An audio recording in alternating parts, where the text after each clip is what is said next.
زندگی میں چین چاہیے، سکون چاہیے، کامیابی چاہیے، سعادت چاہیے، خوش بختی چاہیے، خوش نصیبی چاہیے۔ عقبہ بن عامر کی بات کو غور سے سنیے، اللہ کے رسول نجات کیا ہے؟ قال لا يزال لسانك رطبا من ذکر اللہ، تیری زبان اللہ کے ذکر سے تر ہو، دنیا میں بھی نجات ہے اور آخرت میں بھی نجات ہے۔ آپ کثرت سے استغفار کریں، چلتے پھرتے استغفر اللہ، لا الہ الا اللہ، الحمد للہ، لا حول ولا قوة الا باللہ، حسبی اللہ ونعم الوکیل۔ آپ اس کی لذتیں دیکھیے کہ آپ کی زندگی میں کیسے آتی ہے۔ اور قرآن کیا کہتا ہے؟ فَقُلْتُ اسْتَغْفِرُوا رَبَّكُمْ إِنَّهُ كَانَ غَفَّارًا يُرْسِلِ السَّمَاءَ عَلَيْكُمْ مِدْرَارًا وَيُمْدِدْكُمْ بِأَمْوَالٍ وَبَنِينَ وَيَجْعَلْ لَكُمْ جَنَّاتٍ وَيَجْعَلْ لَكُمْ أَنْهَارًا مَا لَكُمْ لَا تَرْجُونَ لِلَّهِ وَقَارًا۔ استغفار تم کر لو، نقد انعام، سارے گناہ بھی اللہ معاف کر دیں گے، موسلا دار بارشیں بھی برسائیں گے، تمہارے پاس مال نہیں ہے تو مال بھی وافر دے دیں گے، اولاد کی نعمت نہیں ہے تو اولاد بھی دے دیں گے، تم سارے پھل تو کبھی کھائے نہیں تم نے زندگی میں کہ سارے پھل ہی گھر میں لے آئے پوری منڈی اٹھا کے، تم استغفار کرو، اللہ تمہیں باغات کا ہی مالک بنا دے گا، تمہارے لیے نہریں جاری کر دے گا۔ بلکہ دوسری جگہ اللہ رب العزت فرماتے ہیں جس نے زندگی بھر سکون لینا ہے وہ کیا کرے؟ وَأَنِ اسْتَغْفِرُوا رَبَّكُمْ ثُمَّ تُوبُوا إِلَيْهِ يُمَتِّعْكُمْ مَتَاعًا حَسَنًا إِلَىٰ أَجَلٍ مسمى۔ استغفار کر لو، جب تک زندہ رہو گے اللہ تمہیں چین نصیب فرما دے گا۔ تم جسمانی کمزوری، مالی کمزوری، خاندانی کمزوری، ملی کمزوری کی شکایت کرتے ہو، ساری کمزوریوں کو قوتوں میں بدلنا چاہتے ہو تو اس کا علاج کیا ہے؟ وَيَا قَوْمِ اسْتَغْفِرُوا رَبَّكُمْ ثُمَّ تُوبُوا إِلَيْهِ يُرْسِلِ السَّمَاءَ عَلَيْكُمْ مِدْرَارًا وَيَزِدْكُمْ قُوَّةً إِلَىٰ قُوَّتِكُمْ وَلَا تَتَوَلَّوْا مُجْرِمِينَ۔ استغفار تم کر لو، اللہ تعالیٰ تمہاری ہر کمزوری کو قوت میں بدل دیں گے۔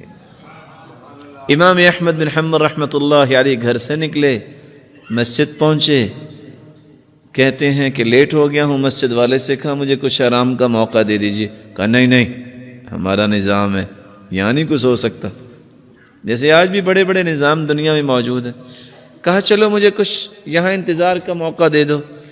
ابھی یہ بات ہو رہی تھی تو ایک نان بھائی گزرا جس کا کام تھا نان بنانا، اس نے کہا اس کو میرا مہمان بننے دو، آپ کیوں اس کو کچھ کہہ رہے ہو؟ گھر لے گیا، چارپائی پہ لٹایا اور خود آٹا لیا اور کیا کرتا ہے؟ استغفر اللہ استغفر اللہ، آٹا گوندھ رہا ہے اور ساتھ استغفر اللہ کہہ رہا ہے۔ اور امام احمد بن حنبل دیکھ رہے ہیں، پوچھتے ہیں آپ کو استغفار نے کچھ فائدہ بھی دیا؟ کہتے ہیں جناب فقیر آدمی تھا، جب سے استغفار کیا مال سنبھالا نہیں جا رہا، اور جب سے استغفار کر رہا ہوں جو خواہش کرتا ہوں اللہ پوری کر دیتے ہیں، لیکن چند دنوں سے خواہش کر رہا ہوں وہ صرف پوری نہیں ہوئی، باقی ساری پوری ہوگی۔ کہا وہ کون سی خواہش ہے جو پوری نہیں ہوئی؟ کہا میں نے اللہ سے دعا کی تھی، یا اللہ وہ سنا ہے امام احمد بن حنبل ایک ہیں بڑے نیک انسان ہیں، یا اللہ میری بھی ملاقات کروا دے ان سے۔ کہا وہ تو میں ہی ہوں. وَقَدْ جُرِرْتُ إِلَيْكَ جَرًّا، آج میں گھر سے نکلا جیسے فرشتہ شاید تیرے ساتھ ملاقات ہی کروانے کے لیے مجھے لے کے آیا ہے.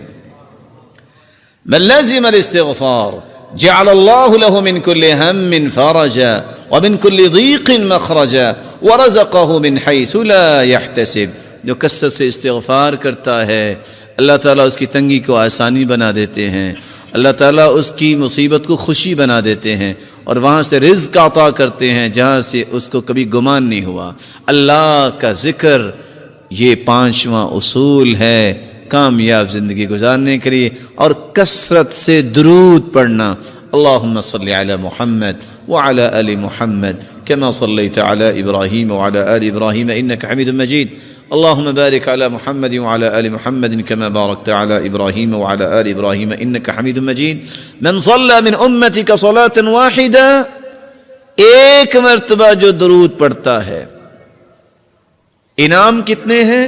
5. كتب الله له 10 حسنات ومحى عنه 10 سيئات ورفع له 10 درجات وصلى الله عليه وملائكته 70 صلاة فليقل عبد من ذلك أو ليكثر. جو ایک مرتبہ درود پڑھتا ہے 10 نیکیاں لکھی جاتی ہیں، 10 گناہ معاف ہوتے ہیں، 10 درجات بلند ہوتے ہیں، اور اللہ رب العزت 70 رحمتیں نازل فرماتے ہیں، اور اللہ کے نورانی فرشتے 70 مرتبہ اس انسان کے لیے بخشش کی دعا کرتے ہیں. وَمَنْ صَلَّى عَلَيَّ 10 مرات حين يصبح وحين يمسي أدركته شفاعتي يوم القيامة. جو صبح اور شام 10 مرتبہ درود پڑھ لیتا ہے قیامت کو میری شفاعت کا مستحق بن جائے گا.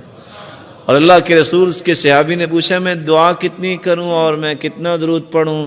فرمایا تم جتنا بھی پڑھو اچھا ہے. کہا ایک ہی سا درود اور دعا ٹھیک ہے. فرمایا فَإِن زِدْتَ فَهُوَ خَيْرٌ لَكَ، اور زیادہ پڑھو. فرمایا آدھی دعا اور آدھا درود. کہا فَإِن زِدْتَ فَهُوَ خَيْرٌ لَكَ، اور زیادہ پڑھو تو بہتر ہے. کہا اگر میں درود ہی پڑھتا رہوں تو؟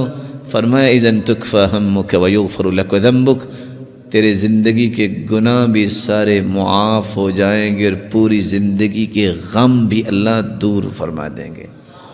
میری اللہ سے دعا ہے اللہ تعالی ہم سب کو سعادت کی زندگی عطا فرمائے، ہمارے گناہوں کو معاف فرمائے، ہماری خطاؤں اور لغزشوں کو معاف فرمائے.